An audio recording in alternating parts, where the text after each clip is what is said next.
With me now, Julian Cope. Hello, Julian. Hello, David. Now, you promised at Christmas time when we did that phone chat that you'd come in, and I'm glad you kept your promise, because I want to find out how busy you've been. I know that you've been touring fairly extensively for the last few weeks, haven't you? Mm-hmm. We've been doing a complete British tour with bits of Europe thrown in, when you can get the time. I mean, it must be very tiring. It is, yeah. We've got Australia coming up, and the United States. I don't enjoy touring, but it was such a challenge this time. We hadn't toured for a while. I've got kind of into doing so many gigs. It's just everything in between, it just takes so much time. What are the sort of things that are time-consuming? I spend so much time doing interviews in Europe, which are very basic beginning interviews, saying when we were formed and things like that. Yeah. Which I find quite tiring. TV and radio in Europe and things like that. It's basically just because I'm the kind of the leader, I get far more to say, so it's far more of a weight on me rather than a kind of a balance of weight over everybody. Right. Now, you've been taking your Club Zoo concept around. Yeah, so far we did 5 weeks in Liverpool, and then we took it to Dublin and Cork. We were going to take it to Hammersmith, and we thought, in actual fact, we couldn't really do it exactly the way that we wanted to. So rather than do that, rather than make it like a tailor version, we just did it as an actual gig. But we'll be doing far more as soon as we've got time. Now, for those that might have gone to Hammersmith, or maybe another few dates where you didn't incorporate the Club Zoo concept, what did they miss out on, and what would you hope to do next time? Well, the only thing they really missed out on is the intimacy of the club, the videos, there's far more reverence in the Club Zoo gigs. What we wanted to do was take the concept of the gig, and kind of, I don't know, there's too much of an emphasis placed on the performance of the group when they go to see a group, as if you've got to go and see this amazing thing, then you walk away and that's it. In Club Zoo there are videos going on, there are other groups playing upstairs, there are all sorts of things where you don't have to be watching the Teardrops because you can have seen them like 3 days that week in any case, so it's not a big deal. Mm. Who are the people, if you have time to go and see other bands, that you would go and see these days? These days? I'm thinking of when you were talking about the kind of show you like to put on. Presumably you're particular about what you like to go and see then. I'd like to see DAF. Haven't seen DAF yet. I'd really like to see Alan Vega. Mainly, I don't know. I'm very distant from watching other people at the moment, just because of time, really. Mm. There's so many things that I'd really like to see. What about your songwriting? Because when you're touring, although you have kind of time for sleeping and waking up, how inspirational is life on the road for creating tunes?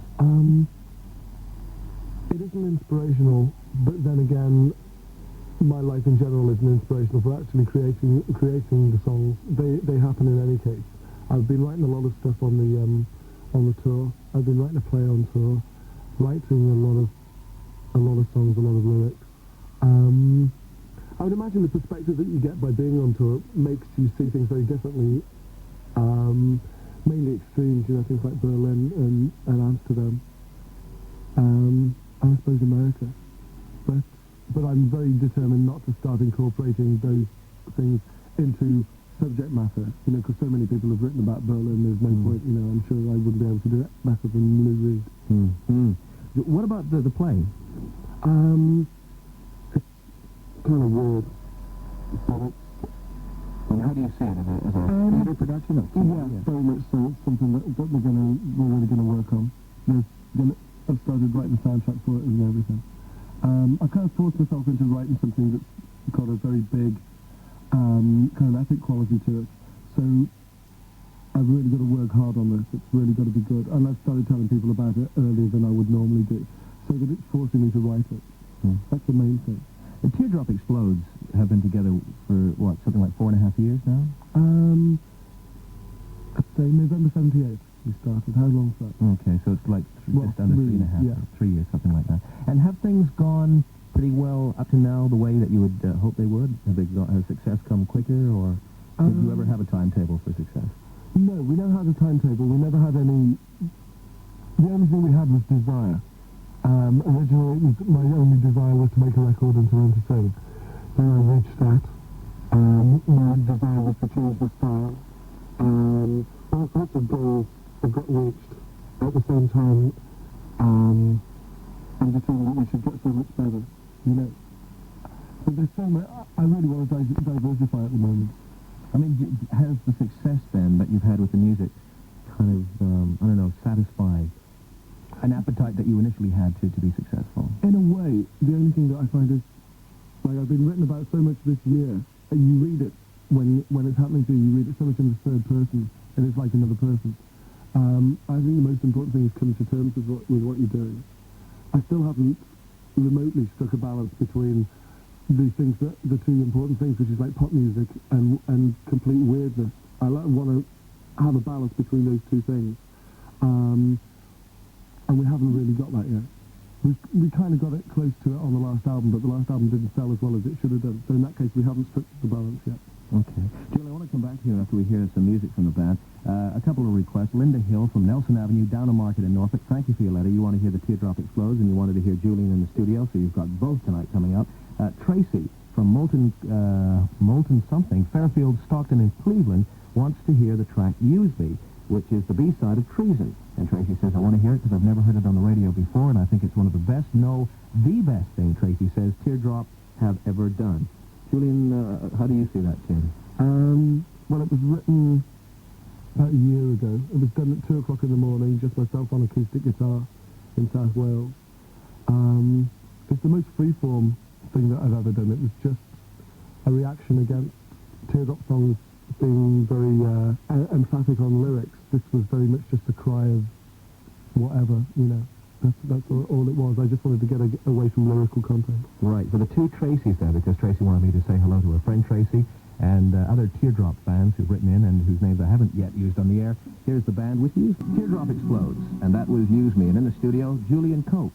Julian, you had a kind of fixation on Scott Walker, haven't you? Now, has that been played out, or are you still as much a fan as his music as you were seemingly some time ago?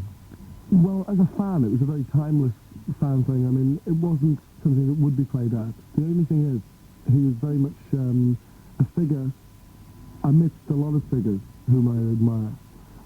The difference was they were all kind of famous, whereas he hasn't really had his say for a very concerned in the music scene.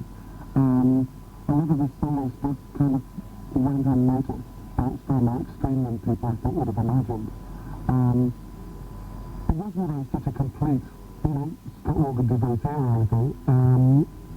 It's just that he was one of the people that I was really fascinated with, and I knew that in a position in the Teardrop Explodes, I could do something to make people aware of him. And as it happened, it went really well. The album sold very well. The interest was great. I was just fascinated. I just think he's a great songwriter. Have you met him? No, wouldn't want to. No? You don't want to meet heroes? You might be disappointed? Yeah, I can imagine so many people would be disappointed by meeting me because you set yourself up all the time. And if I met him and I was disappointed, it wouldn't be my fault. It wouldn't be his fault that I was disappointed. It would be because I'd been expecting certain things. Yeah, something that he might not be. That's interesting. What do you like to do in your spare time? I mean, you've obviously got, in the middle of a hectic schedule, more live work to come. You're writing. Presumably you'll be in the studio soon. What do you like to do to relax? Because it must be time to relax. You must find that sometime. Sleep. Listen to music. You don't have any bizarre hobby that nobody has yet heard of or anything like that? Nothing bizarre. Sex? What bizarre? What about recording then? When will you have a chance to go into a studio? Well, we've recorded a tentative new single. Tentative because we're having rows about it. The actual, the choice of song? The actual choice of song. Because it's a bit different. Well, in fact, it's very different. It's a narrative, which we very much want to put out. But then again, I quite like the friction. We've got enough for a new album. Between the first two albums, there's far too much time, so a lot of songs accumulated without being able to be used. So I'd really like to be able to use the summer for a new album, maybe late summer release, because we've got easily enough already. I'm always worried about writing too many songs because I hate scrapping songs. Like, I scrap enough ideas without having to scrap songs as well.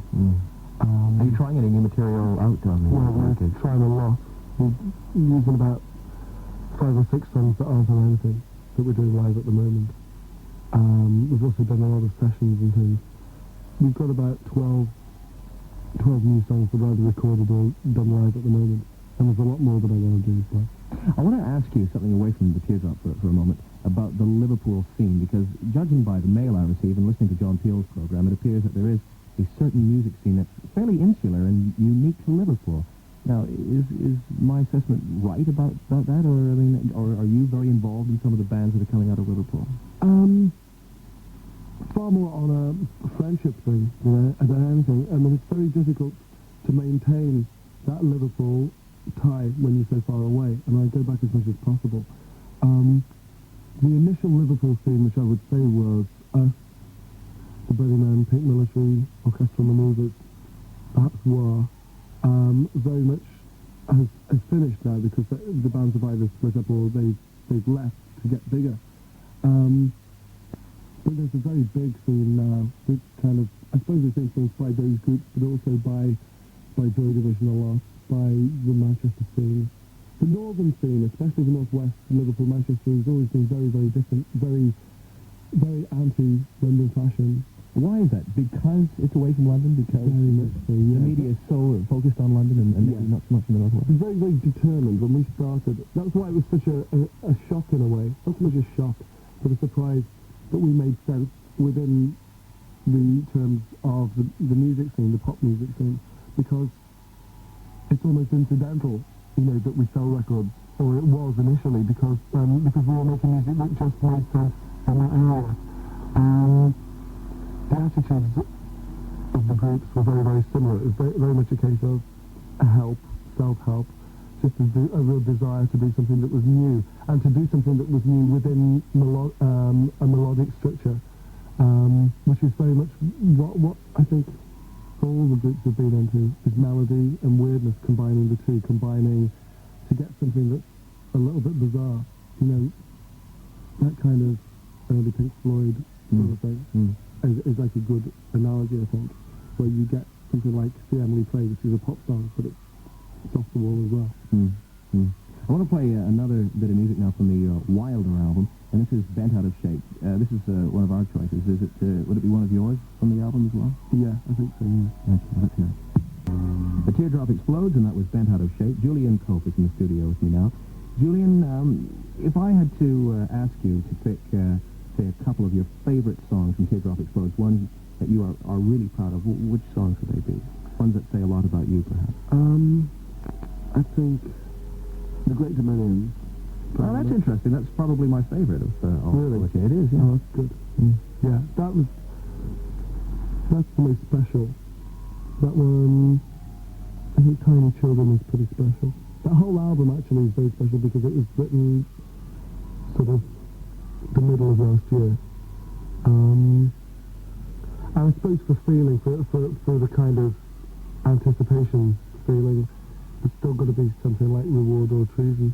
A very, very obvious song, because they were written at a time when we hadn't made it. But I love the kind of irony of Bless My Cotton Socks, I'm in the News, being the opening lyric of our first hit. It's kind of, it's so presumptuous, it's great. That's right. Well, at what point did you realize that you had made it? I suppose when we came back from America and Reward was number 6, that was it. It hit me. It was like watching another group. But then again, that was from that point of view. That was very much early '81. We're in a completely different position now. The music's very different. The music's not as immediate. And in a lot of ways, we're not as so obviously successful as we were. We've just done this tour, and it was a complete sellout, and I was actually a little bit dubious as to whether we still would be.